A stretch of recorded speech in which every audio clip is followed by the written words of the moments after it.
उरण परिसरात आपल्या लहान मुलीसोबत राहणाऱ्या महिलेने चांगल्या घरातील मुलांना तसेच उद्योग व्यवसायातील अनेक तरुणांना इंस्टाग्राम तसेच फेसबुकवर ओळख करून प्रेमाच्या जाळ्यात फसवण्याचा प्रकार केला असल्याचे समोर आले। आजपर्यंत या महिलेने 5 तरुणांचे आयुष्य उद्ध्वस्त केले असून त्यांच्याकडून लाखो रुपयांची खंडणी उकळली आहे। यासाठी या महिलेला तिचा भाऊ आणि एक तरुण मित्र मदत करीत असल्याची माहिती तक्रारदारांच्या वतीने प्रसिद्धी माध्यमांना देण्यात आली आहे। सदर महिला प्रेमाच्या जाळ्यात फसवलेल्या तरुणांना राज्याबाहेर फिरायला नेते, तसेच नंतर ती स्वतःच्या राहत्या घरातच या तरुणांसोबत विधीनुसार हार घालून लग्न करते। यासाठी ही महिला पेण तालुक्यातील एकच भटजी वापरते। अशा प्रकारे तिने उरण पनवेल परिसरातील अनेक तरुणांना गंडा घातल्याचे समोर आले।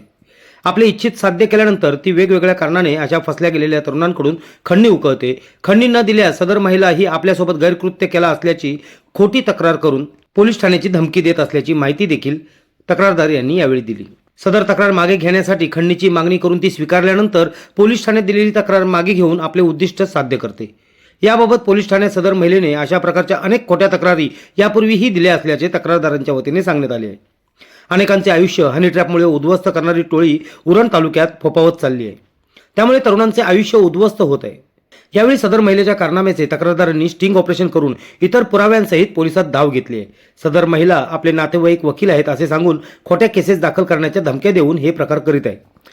त्यामुळे या महिलेबाबत अशा प्रकारची कोणतीही तक्रार असेल किंवा हनी ट्रॅपचा कोणी शिकार झाला असेल किंवा होत असेल तर न घाबरता पोलिसांना माहिती देण्याचे आवाहन तक्रारदारांनी केले आहे। या घटनेचा लवकरच पर्दाफाश होणार असून सदर महिलेचे कारनामे पुराव्यासहित जनतेसमोर आणणार असल्याची माहिती देखील यावेळी तक्रारदारांनी दिली आहे। आरबीएन न्यूजसाठी न्यूज ब्युरो, पनवेल, उरण। जर तुम्हाला हा व्हिडिओ आवडला असेल तर चॅनलला लाईक, शेअर आणि सबस्क्राईब करायला विसरू नका।